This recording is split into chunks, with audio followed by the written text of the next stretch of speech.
There's a ghost on your back, Auntie, said my 5-year-old daughter, pointing at my sister-in-law. We were busy preparing for my mother's memorial service when my daughter said this, and we were all surprised. It's the time of year when our ancestors come back, my brother said casually with a laugh. In contrast, my sister-in-law turned red and raised her voice. Don't say things like that. Surprised by her sudden anger, I stopped cooking. However, my daughter continued. But that ghost. At this, my sister-in-law suddenly started trembling and turned pale. We were puzzled by her reaction, but later, we learned the shocking reason behind it. After getting a job, I moved to a city and met my husband at work. We got married when I was 28, and later, we had our daughter, Mia, and lived happily. Mia actually has a sixth sense, but it's a secret between her and me. Once, when a friend of mine came over, Mia said, There's a man on your back, and scared her. To prevent young Mia from being looked at strangely by others, I made a promise with her. Let's talk about ghosts only with Mommy. We lived our daily lives with this promise. Unlike me, my brother, who is 3 years older, chose to work locally. He got married 7 years ago, had a son, and lived with our mother in our family home. Since I live far away and can't visit often, I was grateful to my brother and his wife, Sophia, for living with our mother. However, I noticed a bit of tension between my sister-in-law and my mother whenever I returned home once or twice a year. I casually mentioned it to my brother, but he seemed completely unaware of the delicate relationship between his wife and our mother.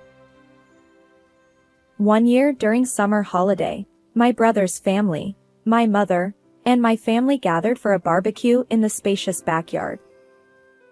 The pizza oven and barbecue area, which my father had built by hand before he passed away, were often used for gatherings with friends and family. As the barbecue food was nearly done, I suggested a family trip to my mother. She looked a bit tired, and I wanted her to refresh herself. Hey, why don't we all go on a trip during the 3-day weekend in October? I heard there's a highly rated hotel with delicious buffet meals and a spa, I said, pulling a hotel brochure out of my bag and showing it to my mother. The brochure featured photos of open-air baths and relaxing stone saunas. Wow, that sounds wonderful. It's been so long since I've been on a trip, my mother said, her eyes sparkling as she looked at the brochure. At that moment, my sister-in-law clattered the dishes she was holding onto the table. Are you planning to waste money again? She said coldly. I was surprised and looked at Sophia. My mother's expression darkened immediately. That's not my intention. It's been a long time since Mary could take a break during a long weekend, so I thought a little enjoyment would be nice. My mother began to explain hastily to my sister-in-law, but her expression remained cold. We've never had the chance to go on a trip together, and I thought it might be nice for you to join us this time. I quickly tried to support my mother. There's no way we can afford such an expensive hotel, right? You need to consider our household budget. Or is Mary going to pay for everything? She said, looking at me without a smile. I couldn't say anything in response, and my mother fell silent, looking down. Well, our son is starting elementary school next year, so we have a lot of expenses. My brother, who had been listening to the exchange, said in a leisurely tone, trying to help, but the atmosphere remained heavy. After that, there was hardly any conversation, and as we quietly cleaned up, only the sound of cicadas echoed in the evening twilight. In February of the following year, while I was eagerly packing clothes into my suitcase, I suddenly received the news that my mother had passed away. My husband and I were busy with work and couldn't return home during the New Year holidays, so we were preparing for a late visit. My mother, who had no particular illnesses and prided herself on her health, was gone. What on earth happened? In my shock and sorrow, I immediately contacted my brother and learned that she had drowned in the bath. I had heard that many elderly people collapse in the bathroom due to sudden changes in blood pressure caused by the temperature difference between the room and the bath water. However, I never imagined it would happen to my mother. She had been so happy when I suggested the trip. Tears welled up as I regretted not taking her to the trip, even if it was just her. The funeral was held quietly, but during the service, my daughter looked at me a few times as if she wanted to say something. However, I was too overwhelmed with grief and confusion to pay attention. That summer, I returned home for my mother's memorial service. There was a lot to do, and time flew by as my brother, sister-in-law, and I were busy with preparations. Relatives gathered one after another, and the house was bustling. My daughter, who had been quietly reading a book with my brother's son, suddenly stood up and pointed at my sister-in-law. There's a ghost on your back. The adults around her paused for a moment and looked at her, but soon resumed their tasks, laughing and saying, "Maybe children can see things we can't," and that could be true. It's the time of year when our ancestors come back. My brother said with a relaxed laugh, patting my daughter's head. However, Sophia, who had been pointed at, turned red and started to get angry. Don't say things like that. She snapped. Mia, who had been suddenly scolded, looked up at her in surprise. But that ghost is Grandma. My daughter continued. At that moment, Sophia turned pale and began to tremble. Something's wrong. My brother was puzzled by her sudden change, but knowing that Mia had a sixth sense, I started to think about the meaning of her words. Could it be that my mother's death wasn't an accident? Determined to find out the truth, I decided to investigate what had happened to my mother. However, since I was married and it wasn't my house anymore, I felt uneasy about searching through the house on my own. So, I decided to ask my brother for help. Just then, I heard from my brother that my sister-in-law was going to her parents' house for 3 days with her son. Seizing this opportunity, I quickly prepared and headed back to our family home to investigate with my brother. Upon arriving, I immediately went to my mother's room. Inside, I found a small desk with photos of my father and her 2 grandchildren, along with gardening magazines, her favorite hobby. Seeing these remnants of my mother made my heart ache. However, I took a deep breath and reminded myself that this was not the time for sentimentality. I started by opening the drawers of the dresser that my mother had brought with her when she got married, from the top down. There were only a few clothes, untouched since her passing. When I reached into the back of the bottom drawer, I felt something hard. What is this? What I touched was a small notebook, which turned out to be my mother's diary. As I flipped through the pages, I gasped. Mary? My brother called out, snapping me out of my shock. I turned around. This? What's wrong? Are you okay? I found this in Sophia's room. He handed me a piece of paper before I could show him the diary. The moment I saw it, I was convinced that my mother's death was not just an accident. A week later, I visited my family home with my husband and daughter. The house felt empty and lonely without my mother. That day, the children were tired from playing and started dozing off early, so my husband took them to the bedroom. Seizing the opportunity, I called out to my sister-in-law. Sophia? Could you come to the living room? I need to talk to you. She looked a bit annoyed at being interrupted from her chores but followed me. What is it? Why so formal all of a sudden? She asked, crossing her arms and staring at me. It's been 6 months since Mom passed away. Sophia, isn't it time you told us the truth?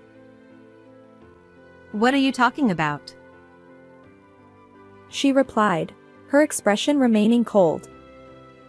I pulled out my mother's notebook from my bag and held it out to her. This is the diary Mom kept. I'm going to read what she wrote.